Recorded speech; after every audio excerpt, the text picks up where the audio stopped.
Do you remember that bit in Minecraft where you had to rub a cube on a pig?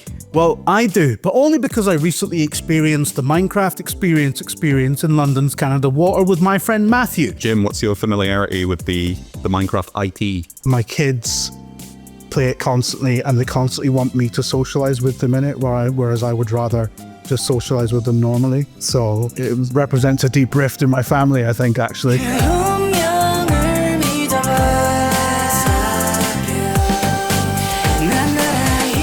Of release of a Minecraft movie in theatres, but you won't find Jack Black here. This is the Minecraft experience in London's Canada Water. I haven't read the email correctly, so I don't know what is in there, but you will find out when we go do it in just a few seconds behind this little transition. Let's go. That's a different game.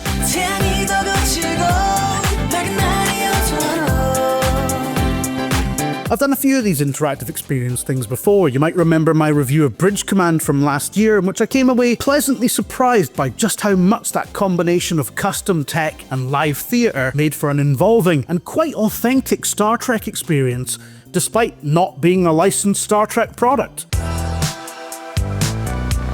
Of course, Bridge Command and I got off on the right foot because Star Trek is something I actually like, but my relationship with Minecraft is rather different. For me, it's in the same filing cabinet as K-pop, TikTok, and cyberbullying.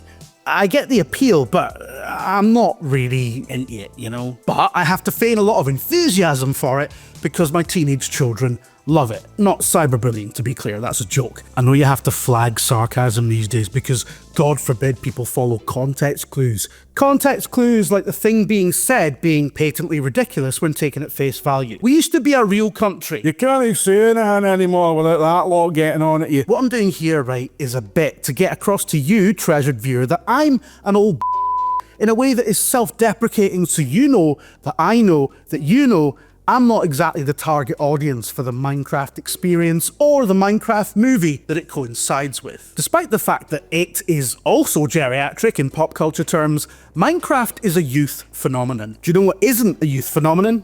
Going to the museum, because they've got a new exhibit about cube rubbing, which is why the last thing I expected from the Minecraft experience in London's trendy Canada Water is that it would have the cadence and general vibe of a museum exhibition. You know the kind of thing I mean, you walk in and they hand you some sort of guidebook or audio narration device that you hang around your neck.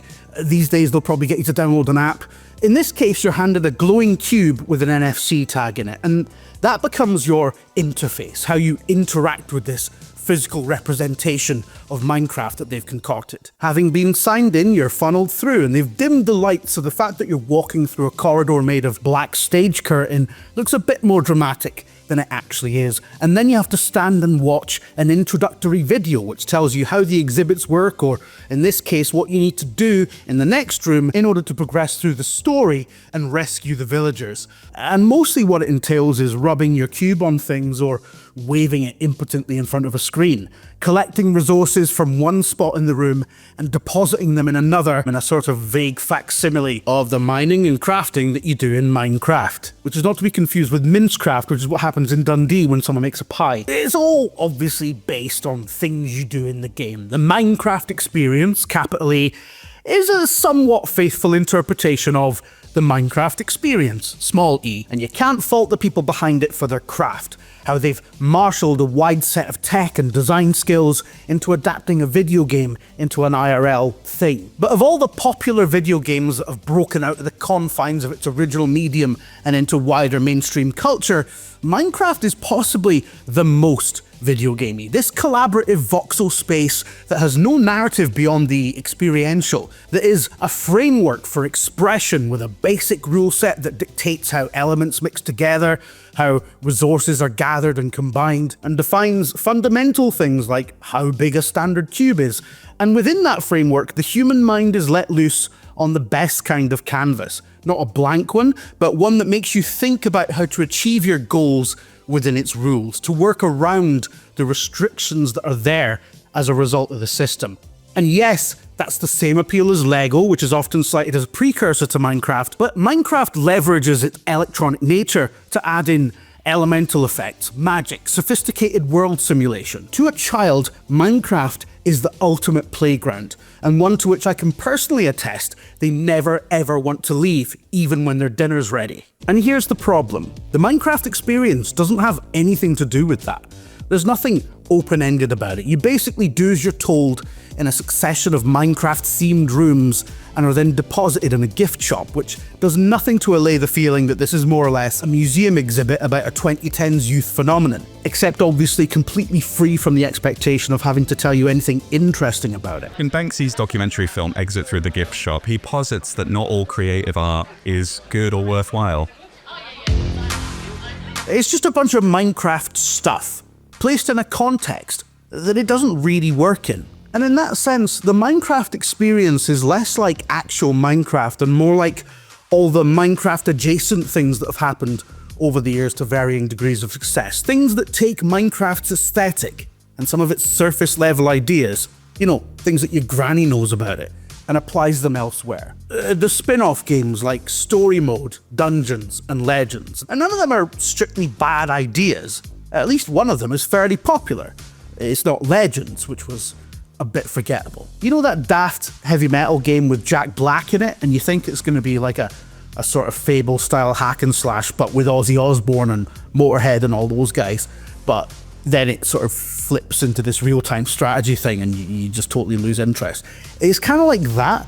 It didn't really work, as opposed to Minecraft Dungeons, which does work, and it works by applying a Minecraft skin to what is basically Diablo Light, a loot-centric hack and slash game, and you know what, there's a lot of crossover appeal there. You can see why that works.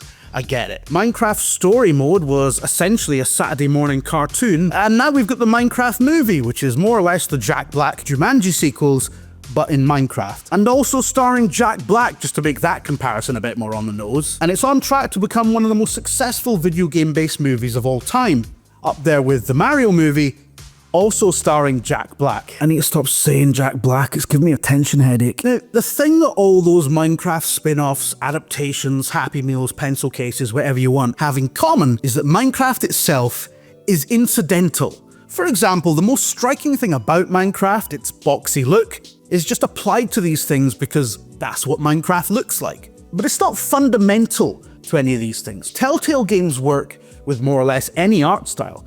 Isometric hack and slash RPGs come in all shapes and color palettes, from Hades to Diablo to Icewind Dale. But Minecraft looks the way it does because it is a world built from voxels, from large textured cubes. That is the foundation upon which everything in that game is built, from the crafting system to the traversal to the combat, and of course, the art direction. It's an emergence, it's a synergy. Minecraft's designers are working within much the same rules and restrictions as its players are. And I think that's why Minecraft's basic appeal never survives the process of adaptation. What you end up with is a mimicry. And that doesn't mean that the spin-offs can't be good in their own right, but whether they are or not has nothing to do with the source material. You can't just apply Minecraft to things and transfer its magic. And the thing about the Minecraft experience is that it just isn't good. In fact, it's bafflingly ungood.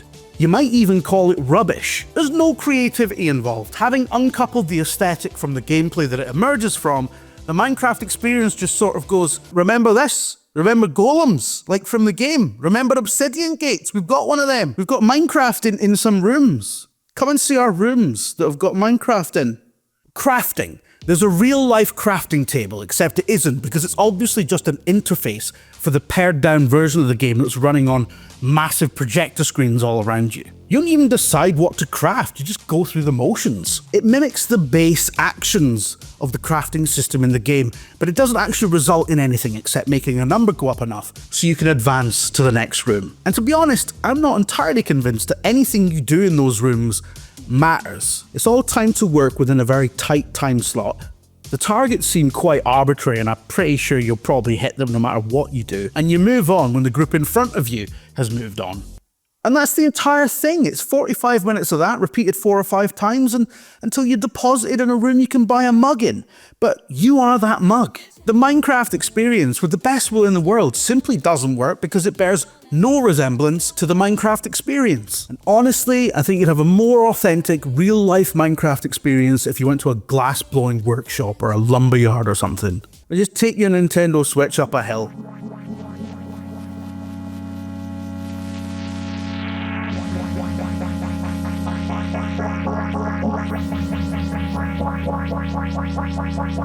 I don't know if this has come up yet in the video. I'm trying to short Nike right now. This is the day all the tariffs got announced.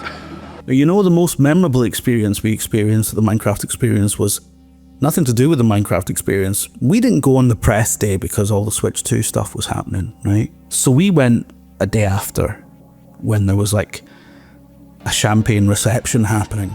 And there was loads of like influencers and business guys and a jazz band.